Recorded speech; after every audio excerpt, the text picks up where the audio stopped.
आज का पहला प्रश्न है कि निम्नलिखित आदिवासियों में कौन अफ्रीका की निवासी नहीं है? बंटू, न्यूर, इफी या फिर सेमान।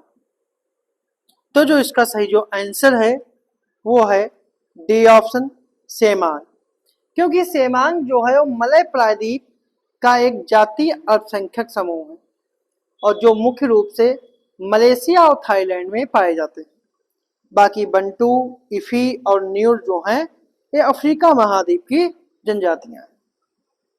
अगला प्रश्न है निम्नलिखित में से कौन अपनी अवस्थिति में सुमेलित नहीं है? बफेलो, संयुक्त राज्य America, Lorraine France, Toledo Canada और रूर जर्मनी। तो इसका कौन सा जो है सही सुमेलित नहीं है?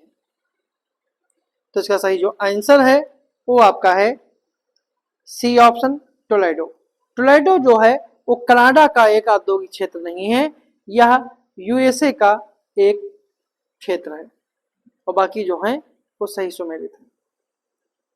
अगला प्रश्न है निम्नलिखित प्राकृतिक गैस उत्पादक केंद्रों में कौन अपनी अवस्थिति से सुमेलित है? मोसुल ईरान, अबादान रूस, तेहरान ईरान, इराक, अल आदम सऊदी अरब। तो इसका कौन सा जो है वो सही सुमेलित है? तो इसका आंसर जो है वो है डी ऑप्शन, अल लदाम। अल आदम जो है वो सऊदी अरब में है, तेहरान जो है ये भी सऊदी अरब में है। ठीक है, सऊदी अरब में भी है। अबादान जो है वो ईरान में है। ठीक है, और मोसुल जो है वो इराक में है। मोसुल जो है वो इराक में है। तो सही आंसर जो है वो डी ऑप्शन। अगला प्रश्न है सूचीबद्ध सूचियों को सुमेलित करना है देश और उनकी राजधानी, जिसमें तंजानिया की क्या है, युगांडा की राजधानी क्या है, जम्बिया की क्या है और नाइजीरिया की क्या है। तो इसका सही जो आंसर है तंजानिया की राजधानी जो है वो डोडोमा है।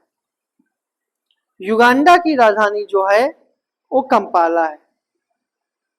जम्बिया की राजधानी जो है वो लुसाका है और नाइजीरिया की राजधानी जो है वो अबुजा है। तो इसका सही आंसर जो है वो डी ऑप्शन। ठीक है, अगला प्रश्न है नूरेक बांध निम्नलिखित में से किस नदी पर है? बक्स नदी, डिक्संस नदी, फेदर नदी या फिर कुरवेरे। तो इसका जो आंसर है वो आपका है ए ऑप्शन, बक्स नदी। नूरेक बांध जो है बक्स नदी पे है और यह तजाकिस्तान में स्थित है। अगला प्रश्न है सरकारी विधेयक के संदर्भ में असत्य कथन चुनिए कि यह विधि के परामर्श से संबंधित विभाग द्वारा तैयार किया जाता है, सदन में पेश करने के लिए 15 दिनों का नोटिस होना चाहिए, सदन में अस्वीकृत होने पर सरकार को इस्तीफा देना पड़ सकता है या इसे संसद में मंत्री द्वारा पेश किया जाता है। तो कौन सा कथन जो है वो असत्य है? तो इसका सही जो आंसर है वो है बी ऑप्शन कि सदन में पेश करने के लिए 15 दिनों का नोटिस नहीं चाहिए। ठीक है, इसके लिए 7 दिनों, ठीक है, 7 दिन का नोटिस होना चाहिए, ना कि 15 दिन का। बाकी जो है वो सरकारी विधेयक के बारे में सही है। अगला प्रश्न है कि सदन में पूछे गए प्रश्न एक विशेष रंग की सूची में छपे होते हैं ताकि वह एक दूसरे से भिन्न दिखाई दे और वे निम्न है, इन्हें सुमेलित करना है कि तारांकित प्रश्न पीला रंग, अतारांकित प्रश्न हरा रंग, अल्प सूचना प्रश्न और प्राइवेट सदस्यों के प्रश्न।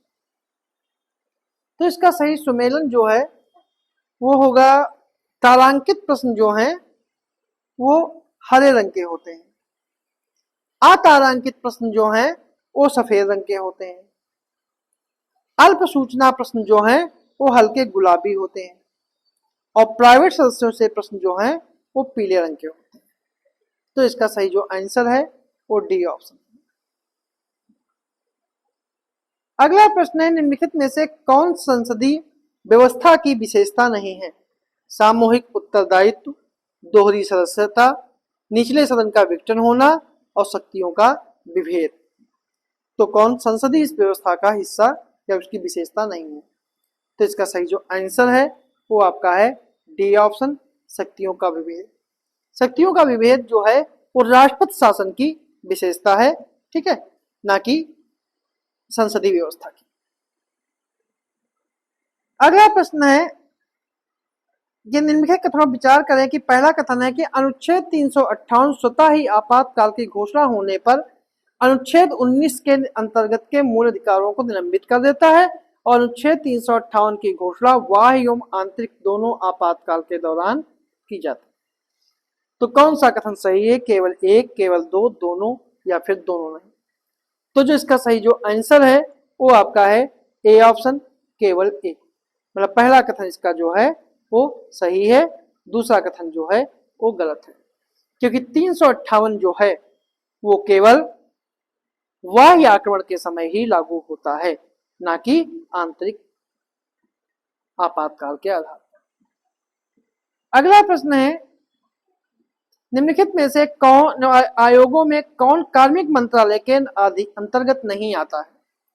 केंद्रीय सूचना आयोग, कर्मचारी चयन आयोग, केंद्रीय अनुसंधान एजेंसी या केंद्रीय अन्वेषण ब्यूरो। तो जो इसका सही जो आंसर है वो आपका है सी ऑप्शन, राष्ट्रीय अनुसंधान एजेंसी। राष्ट्रीय अनुसंधान एजेंसी जो है वो कार्मिक मंत्रालय नहीं, गृह मंत्रालय के अधीन काम करती है। और केंद्रीय सूचना आयोग, कर्मचारी चयन आयोग, केंद्रीय अन्वेषण ब्यूरो, ये सब जो हैं वो गृह मंत्रालय कार्मिक मंत्रालय के अधीन कार्य करते हैं।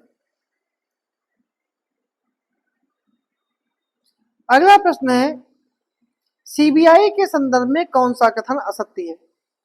कि इसकी स्थापना 1963 में गृह मंत्रालय के एक संकल्प के द्वारा हुई। इसकी स्थापना के अनुशंसा संस्थान आयोग ने की थी। इसको शक्ति दिल्ली विशेष पुलिस अधिष्ठान अधिनियम 1946 से मिलती है और सीबीआई एकेडमी का मुख्यालय जो है नई दिल्ली में स्थित है। तो इसका कौन सा कथन जो है गलत है। तो इसका सही जो आंसर है वो आपका है डी ऑप्शन, कि सीबीआई एकेडमी जो है वो उत्तर प्रदेश के गाजियाबाद में, उत्तर प्रदेश के गाजियाबाद में है, ना कि दिल्ली में। और बाकी जो कथन है वो सीबीआई के बारे में पूर्णतः सही है। अगला प्रश्न है, निम्नलिखित में से कौन सा विटामिन जल में घुलनशील नहीं है। एस्कॉर्बिक एसिड, कैल्सीफेरॉल, थायमीन या फिर राइबोफ्लेविन। तो इसका सही जो आंसर है वो आपका है बी ऑप्शन, कैल्सीफेरॉल। कैल्सीफेरॉल जो है वो जल में घुलनशील नहीं है, बल्कि यह वसा में घुलनशील विटामिन है। बाकी जो तीनों हैं वो जल में घुलनशील विटामिन। अगला प्रश्न है कि हिपेरिन के श्रावण से रक्त रुधिर वाहिनियों में नहीं जमता है, इसका श्रावण कौन करता है। थायराइड ग्रंथ, पिनियल ग्रंथ, अधिवृक्क या फिर यकृत। तो इसका सही जो आंसर है वो है डी ऑप्शन, यकृत। यकृत कोशिकाएं जो हैं हिपेरिन का उत्सर्जन करती हैं। हिपेरिन एक रक्त पतला करने वाला पदार्थ है, जिसके कारण शरीर के अंदर रक्त थक्का थक्का नहीं बनता है और शरीर में रक्त नहीं जमता है। अगला प्रश्न है, निम्नलिखित कथनों पर विचार करें कि एपिग्लोटिस भोजन को निगलने के समय श्वास नली को बंद कर देता है ताकि भोजन श्वास मार्ग में ना जा सके। ग्रास नली और आमाशय के बीच पाइलोरिक वाल्व पाया जाता है जो भोजन को वापस ग्रास नली में नहीं जाने देता है। तो इनमें कौन सा कथन जो है वो सत्य है। केवल एक, केवल दो, दोनों या फिर दोनों नहीं। तो जो इसका सही जो आंसर है वो आपका है ए ऑप्शन, केवल एक। क्योंकि पाइलोरिक वाल्व आमाशय और छोटी आंत के बीच में पाया जाता है जो भोजन को वापस ग्रास नली में नहीं जाने देता है। इसीलिए इसका पहला कथन सही है, दूसरा कथन जो है गलत है। क्योंकि ग्रास नली और आमाशय के बीच नहीं पाया जाता है, आमाशय और छोटी आंत के बीच पाया जाता है। अगला प्रश्न है, किस प्रदूषक के कारण ब्लैकफुट रोग उत्पन्न होता है। नाइट्रेट आयन, लेड, आर्सेनिक या फिर फ्लोराइड। तो इसका सही जो आंसर है वो आपका है सी ऑप्शन, आर्सेनिक। आर्सेनिक के कारण ही ब्लैक फुट की बीमारी होती है। ठीक है, ब्लैक फुट की बीमारी होती है। अगला प्रश्न है, निम्नलिखित कथनों पर विचार करें कि कोलाइड विलयन एक समांगी मिश्रण होता है और कोलाडी विलयन टिंडल प्रभाव उत्पन्न करते हैं। तो कौन सा कथन सही है? केवल एक, केवल दो, दोनों या फिर दोनों नहीं। तो जो इसका सही जो आंसर है वो है बी ऑप्शन, केवल दो। कोलाइडी विलयन जो है वो समांगी नहीं विषमांगी मिश्रण होता है, इसीलिए पहला कथन असत्य है। और यह टिंडल प्रभाव उत्पन्न करते हैं, इसलिए दूसरा कथन सही है। अगला प्रश्न है कि ग्रीष्म ऋतु में दोपहर में किसी खुले मैदान में दृष्टिपात के दौरान जमीन के ऊपर वायु कंपदीप्त क्यों दिखाई देती है? ऑप्शन है सूर्य के प्रकाश के परावर्तन के कारण, सूर्य के प्रकाश के अपवर्तन के कारण, सूर्य के प्रकाश के विवर्तन के कारण, या फिर सूर्य के प्रकाश के सकल आंतरिक परावर्तन के कारण। तो कौन सा जो है वो सही है? तो इसका सही जो आंसर है वो है ए ऑप्शन, सूर्य के प्रकाश के परावर्तन के कारण, इसलिए इसका ए ऑप्शन जो है सही है। अगला प्रश्न है, पादप और जंतुओं के बीच संयोजक कड़ी कौन है? पैरामीशियम, यूग्लिना, शैवाल या फिर अमीबा। तो इसका सही जो आंसर है वो है बी ऑप्शन, यूग्लिना। अगला प्रश्न, निम्नलिखित कथनों पर विचार करें कि राजकोषीय घाटा सरकार की कुल उधारी आवश्यकता को दर्शाता है और यह राजस्व प्राप्तियों और कुल व्यय के बीच का अंतर है। और दूसरा है प्राथमिक घाटा राजकोषीय घाटे में ब्याज अदायगियों को जोड़कर निकाला जाता है। तो इनमें कौन सा कथन सही है? केवल एक, केवल दो, दोनों या फिर दोनों नहीं। तो जो इसका सही जो आंसर है वो है ए ऑप्शन, केवल एक। पहला सही है, दूसरा जो है गलत है, क्योंकि प्राथमिक घाटा जो है राजकोषीय घाटे में से ब्याज अदायगियों को घटाकर निकाला जाता है, ना कि जोड़कर। तो ये थे हमारे आज के कुछ प्रश्न।